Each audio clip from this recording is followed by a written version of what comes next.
Hello, I'm Loefah. I'm part of DMZ and I also run the Swamp 81 record label. I'm Youngsta and I run Sentry Records. I started Swamp 81 a few years ago, almost 10 years ago. I was part of dubstep, which was something I truly loved and really enjoyed. But then it got to a point where it didn't translate to my ears. So I kind of took a bit of a step back and I didn't know what to do. And there was this thing going on in London at the time, which reminded me of the energy that happened when we started DMZ. It also reminded me of the energy that happened when I was raving, when I used to go out to like jungle raves, to hardcore raves. Before I was doing Swamp, Hessel had moved into this sort of area which was just super interesting, so much like Night Slugs. And there was this like real sort of fresh club feel in London. It didn't necessarily need a name, it didn't need anything, it had a vibe. And so that's ultimately what Swamp was about. It was about just trying to sort of get a part of that energy and move it forward, I suppose. Why did you start Sentry? I guess I started Sentry because I just felt there was so much music about that wasn't getting put out, basically. People were moving into different things, doing different things, and I felt personally the time was right for me to start my own label rather than work for another label. Yeah. Because like I said, when I sort of moved away from the dubstep thing, the one criticism people always have when they talk to me, they always bring you up and they're like, yeah, but Youngsta stuck to his guns. I mean, there is the part of me that did stick to my guns, but I did experiment as well. You know, I like all different types of styles of music. I think the first sort of underground music I listened to was probably acid, becoming hardcore. So straight away you know about that 4-beat, then you know about that breakbeat, then jungle come along, you learn about the bass line, and then it's just like all the other varieties of it, they've all got a link into something that we've been through. And a lot of people don't know our history anyway, or where we've come from. So before dubstep even existed, we was into other things, like you're saying, other genres that did exist. So for me, when I was signing people for Swamp, I wasn't really checking for people who were sending me demos. I needed to have a connection with that person.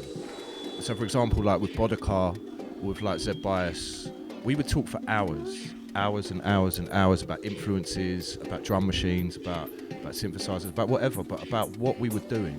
You know, why are we doing it? People don't realise how much direction you or I will have as a label owner or A&R at the label as well. That's the thing, anyone could just pick up you can get a demo and go, oh yeah, that's bangs, that's going to be a banger, let's put that out, which is cool, obviously, but it's different when, like you say, you've got that bond and that connection, which is what I feel makes a difference as well.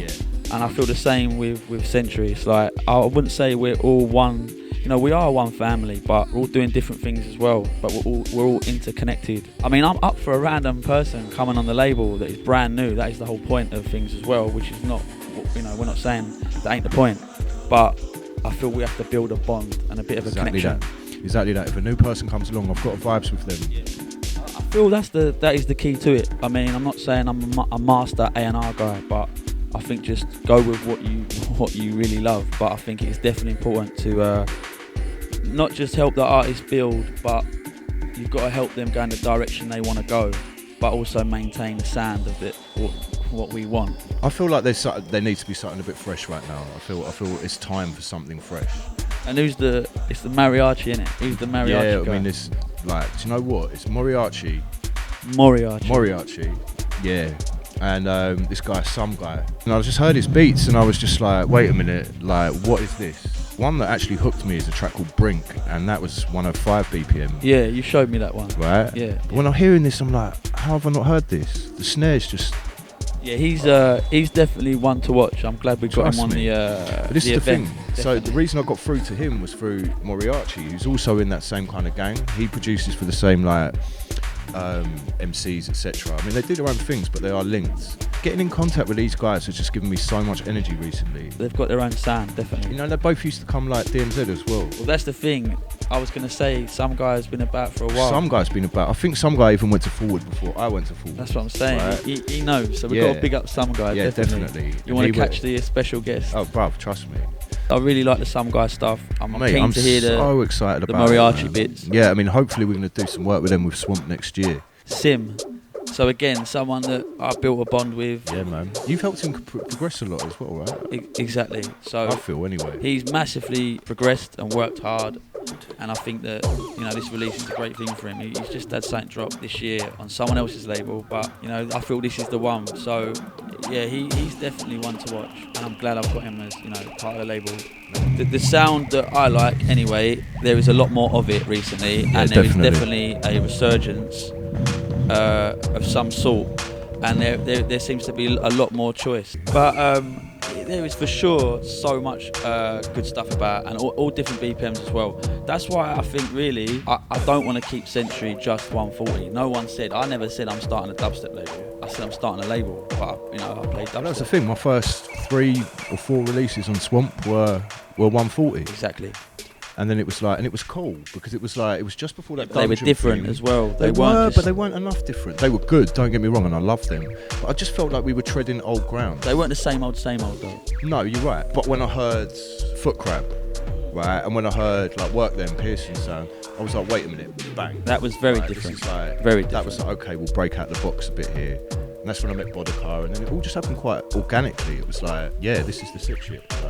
With that stuff that you are putting out, I'm glad that we've got some of it on the night, because that's what this night's actually about, showing that it can all work under one roof. It's definitely a crossover audience. Which makes this space for like London, this London club energy, which, you know what I mean, I was waffling on about earlier, but I think London has a definite type of raver. Yeah, right. And that's just the way I see it from my experience of working in London. Yeah. There's a certain, and I mean some events that you get people travel from out of London into London. Yeah. You'll notice that these people throw them out of town a little bit. They're letting loose. And I'm not saying London ravers are snobby. I'm just saying they're different. Yeah. They know how to party, but there's definitely a contrast between them. I used to say this, a London crowd was like, it was almost the toughest, because they like, exactly, if you didn't come with it, they'd just look at you like, all right, mate. You know why? Because they were spoiled in a way. They've got a lot under there. If you come with it, they would give you more energy back than anywhere else in the world. Like, it would just be like, just rowdy British people. So it's like, they get the best of the best in London. You get London spoiled, so you got to see. I've got to class myself within that as well. Of course, we're spoiled. That's what I'm saying. Like, when I play out of London, when you're playing out of London. And I think there's also some amazing venues that have been in London, what you wouldn't get nowhere else, like city venues that don't really exist no more, where they was basement venues and stuff like that. They're all getting turned into flats and stuff, as we know.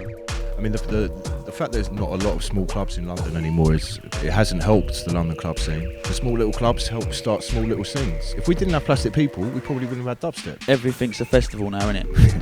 So people want to make money. We know what's going on. Yeah. So there's still some good ones left, and I think there's some amazing venues popping up, to be honest with you. And also, I'll tell you what, while we've not, as London, necessarily dealt with it as hard as we could in the last few years, I do feel like, Bristol and like Manchester, they've like definitely held it up for us. Yeah, London is an amazing when London gets it right, scene. It gets it so right, isn't it? It gets it so right, but like you say, everywhere plays its part. Bristol, wherever Manchester, Leeds especially. Definitely Leeds, man. It's always one, so I just think it's nice to see that actually there's a few decent clubs popping back up again.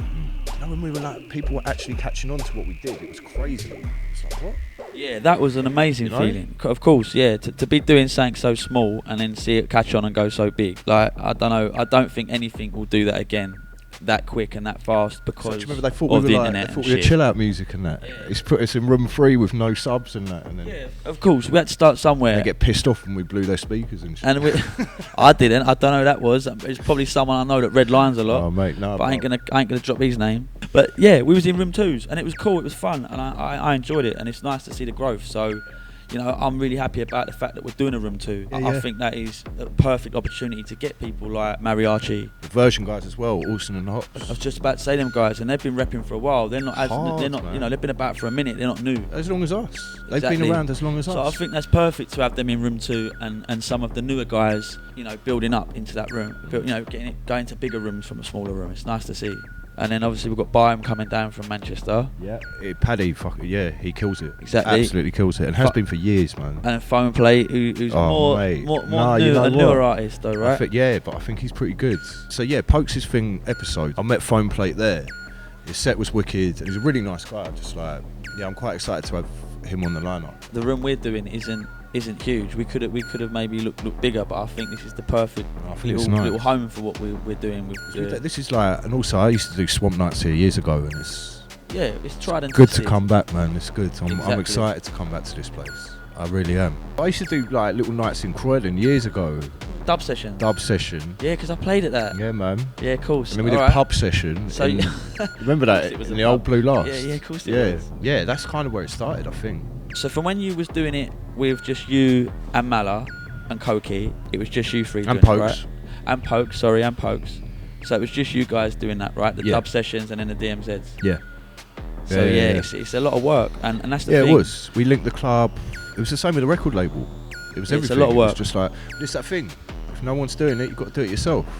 I am very, very excited about Alix, Perez and Killa P, because I've never seen it, so I don't think many people have seen it. No, when you brought that up, I was like, because obviously we're bringing half the lineups from me, half the lineups from you. Of course. And when you brought that up, I was like, okay. Well, that's what I'm saying. That was actually a shout from the heavyweight guys, and that's what I'm saying. Hats off. As much as we are selecting the lineup and a lot to do with the organisation, that was actually a great idea from someone at the heavyweight gang. I think it fits perfectly. It really does, because I'm going to be trying to do some work with Alix later in the year as well. Yeah, nice. Next year, and I think it brings something different, because although it needed to be Swamp and Sentry, I felt it was nice to bring, like we say, Biome on the second room. And we all work close anyway. We're all looking to do things, and we have been doing things together. It's all a little family, innit, really. Yeah, but also I think that the way we're like pushing our brands together, it does make it a bit fresher as well, because it's not just the Sentry night, it's not just the Swamp night, and in the middle of that we've come with something. There's no way it could have been what it is just a Sentry or just a Swamp, because putting our ideas together, our minds together, you're going to get this sort of lineup, and that was the whole aim. Like we said, like we've already mentioned, the aim was to bring a selection of genres almost, but without being too alien to each other. They all got their vibe, and that's what matters. I think bringing that together, how we've done it, it will be special, this one, definitely. No, I'm really looking forward to it. I can't lie, I'm really, really looking forward to it. The more it's built up, the reaction we've had already. And the 3 hour back to back. That's it's gonna be brilliant. I think the 3 hour thing is special in many ways, because we've not done it before live in a club. We've only ever done it on the radio, and to be honest with you, like I was just saying, I was a bit conscious of doing a 3 hour set, but I'm actually really excited, and it's a challenge as well. It's nice to push yourself a bit. And exactly, you're not just playing the same thing you played last week. That's right. Bam. I mean, we could have done it open till close, but I wanted to get other people involved. Yeah, that weren't just about us, I think about the label. Open till close might not have been good. Maybe we can look into that another time. Yeah, maybe. And open till close. Maybe. Loefah back-to-back Youngsta. See how this one goes. Yeah. See if we see what your mixing's like. I was gonna say, see if I let the team down. But I don't really want to talk about or let too much out the bag about what we're gonna play. But I can tell you one thing now: it's definitely gonna represent us. It's now. gonna be good, right? It's gonna represent us now, and not the past. Yeah, it's gonna be the future. Yeah. And it's gonna be the present. So. Yeah, man. Yeah, definitely that.